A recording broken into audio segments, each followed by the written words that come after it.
មេរៀនទី4រស់ដោយជំនឿមិនមែនដោយការមើលឃើញទោះស្ថានភាពពិបាកក៏នៅតែទុកចិត្តព្រះ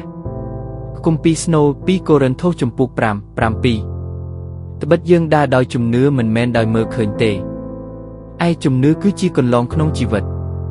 ជំនឿមិនមែនជាការស្រមៃឬការរំពឹងទុកទេជំនឿគឺជាការទុកចិត្តលើព្រះព្រោះទ្រង់ឃើញអនាគតនិងផ្លូវដែលយើងមើលមិនឃើញហើយព្រោះជំពូក11:1ជំនឿជាការប្រកបចិត្តអំពីអ្វីដែលយើងសង្ឃឹមហើយជាការជឿច្បាស់អំពីអ្វីដែលមើលមិនឃើញជំនឿទុកចិត្តព្រះដើរតាមព្រះមិនមែនត្រូវឃើញសិនទើបជឿតែជំនឿនៅពេលមានស្ថានភាពពិបាក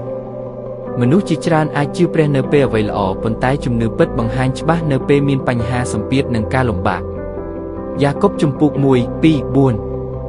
អូនទាំងអស់របស់ខ្ញុំឲ្យកាលណាអ្នករាល់គ្នាជួបប្រទះការលបងដោយបែបផ្សេងចូលគិតថាជាអំណរពេញលេញពីព្រោះអ្នកដឹងថាការលបងនៃជំនឿរបស់អ្នកបង្កើតការអត់ធ្មត់ហើយឲ្យការអត់ធ្មត់នោះបំពេញការរបស់វាដើម្បីឲ្យអ្នកបានគ្រប់លក្ខនិងពេញលេញមិនខ្វះអ្វីទេ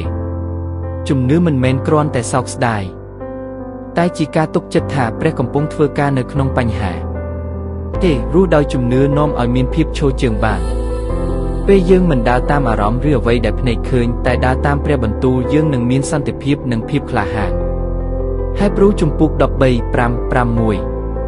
ព្រះអង្គមានព្រះបន្ទូលថាខ្ញុំមិននឹងចាក់ចេញពីអ្នកឬបោះបង់អ្នកឡើយដូច្នេះយើងអាចនិយាយដោយក្លាហានថាព្រះម្ចាស់ជាអ្នកជំនួយរបស់ខ្ញុំមិនភ័យខ្លាចទេតើមនុស្សអាចធ្វើអ្វីខ្ញុំបានជំនឿធ្វើឲ្យចិត្តមាំយើងដឹងថាព្រះនៅជាមួយយើងជានិច្ចឧទាហរណ៍នៃការរស់ដោយជំនឿហើយព្រោះជំពូក11:8ដោយជំនឿអាប់រ៉ាហាំបានស្ដាប់បង្គាប់ហើយចេញទៅកន្លែងដែលគាត់នឹងទទួលជាមរតកទោះមិនដឹងថាទៅណាក៏ដោយជំនឿខ្លះត្រូវដើរមុនមិនមែនឃើញមុនសំណួរសម្រាប់ពិនិត្យខ្លួន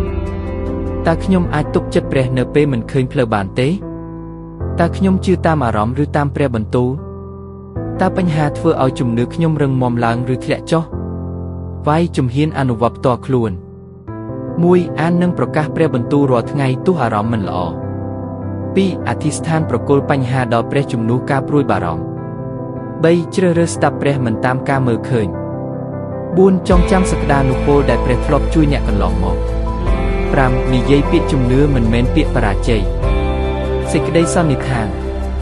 ជំនឿមិនមែនពឹងផ្អែកលើអ្វីដែលភ្នែកឃើញទេប៉ុន្តែពឹងផ្អែកលើព្រះដែលស្មោះត្រង់ទោះផ្លូវមើលមិនឃើញក៏យើងអាចដើរទៅមុខដោយចិត្តមាំព្រោះព្រះដឹកនាំ